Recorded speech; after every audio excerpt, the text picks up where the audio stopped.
नमस्कार दोस्तों, हमारी आज की कहानी का नाम है हिसाब। सुबह के 8:30 बज रहे थे। राकेश दफ्तर के लिए निकलने वाले थे। तभी सुधा बोली, सुनिए ना, मुझे थोड़े से पैसे दे दीजिए। आपने जो पैसे दिए थे वो सारे पैसे ख़त्म हो गए हैं। रिया के स्कूल में ग्रैंड पेरेंट्स डे का फंक्शन है और उसे गुलाबी फ्रॉक की ज़रूरत है। उसके पास उस रंग के कपड़े हैं ही नहीं, मुझे लाने पड़ेंगे। सुधा अपने पति राकेश से बोली।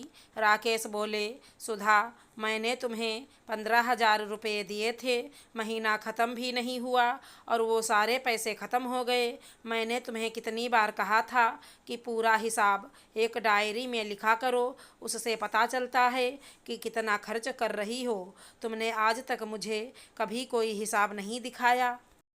सुधा बोली, आप कैसी बातें करते हैं? आपको पता है मैं साड़ी, कपड़े और गहने जो भी लेती हूँ आपके साथ जाकर लेती हूँ, और घर में कितने खर्चे होते हैं। सब्जियों और फलों के दाम कितना बढ़ गया है, आपको अंदाज़ा भी है। राकेश बोले, तुम तो ऐसे बोल रही हो जैसे पहले हम लोग सब्जी और फल खाते ही नहीं थे। पहले तो इतना खर्चा नहीं होता था। हर महीने कुछ ना कुछ पैसे तुम्हारे पास बच जाते थे। अब ऐसा क्या करती हो कि सारे पैसे खर्च हो जाते हैं? सुधा बोली, पहले आपके बच्चे छोटे थे, अब वो बड़े हो रहे हैं तो खर्चा भी उसी अनुसार बढ़ता है। पहले महंगाई भी इतनी नहीं थी जितनी अब के समय बढ़ गई है।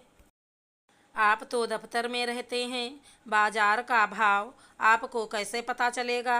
राकेश ने कुछ पैसे सुधा के हाथ में पकड़ाए और बोला, शाम में आकर के बात करता हूँ, अभी मुझे ऑफिस के लिए देर हो जाएगी। अभी मैं तुमसे बहस नहीं करना चाहता। और वो ऑफिस चला गया। शाम में राकेश घर आया। जैसे ही वो हाथ मुंह धोकर चाय पीने के लिए बैठा, राकेश की माँ गौतमी जी बोली, सुबह बहू से क्या पैसे के हिसाब किताब के बारे में बोल रहे थे? राकेश बोला, अरे अच्छा याद दिलाया माँ। सुधा, तुम तो घर की मालकिन हो यार, फिर क्यों मुझसे बात बात पर पैसे मांगती हो? महीने भर का पैसा मैं दे तो देता हूँ, तुम्हें फिर क्या दिक्कत हो जाती है? सुधा बोली, सब कुछ तुम्हारा है, तुम घर की मालकिन हो। ये कहकर फिर हर महीने मुझसे हिसाब लेकर आप मुझे कहीं न कहीं पराया कर देते हैं, मानो मैं आपके घर और बच्चों की देखभाल के लिए बस रखी गई हूँ। मेरा इस घर पर और आपकी कमाई पर क्या कोई अधिकार नहीं है?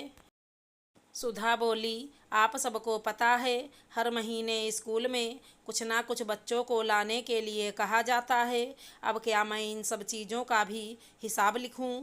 क्या बच्चों के खाने पीने पढ़ाई में जो भी अलग से खर्चा होता है वो ना करूं? आप तो ऐसे कह रही हैं जैसे मैं पैसे बचाकर अपने मायके भेज देती हूँ। गोमती जी बोली, बहू रानी, तुम तो बात को रबड़ की तरह खींचने लगी हो। राकेश या मैंने ऐसा तो कुछ भी नहीं कहा जो तुम आग बबूला हो रही हो। अरे कमाता है तो हिसाब मांग भी लेता है, तो क्या गलत करता है? सुधा बोली, मम्मी जी, मुझे बहू रानी शब्द से संबोधित ना किया करें, तकलीफ होती है। कहने को आप बहू रानी कहती हैं और हर महीने की आखिरी तारीख को आप भी इनके साथ हिसाब देखने में बैठ जाती हैं।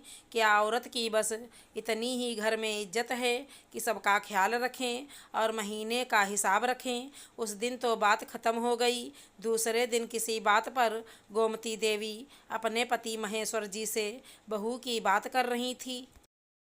वो बोले, बहू सही तो कह रही थी, सब कुछ वहीं देखती है, तो तुम लोग उससे हिसाब क्यों मांगते हो?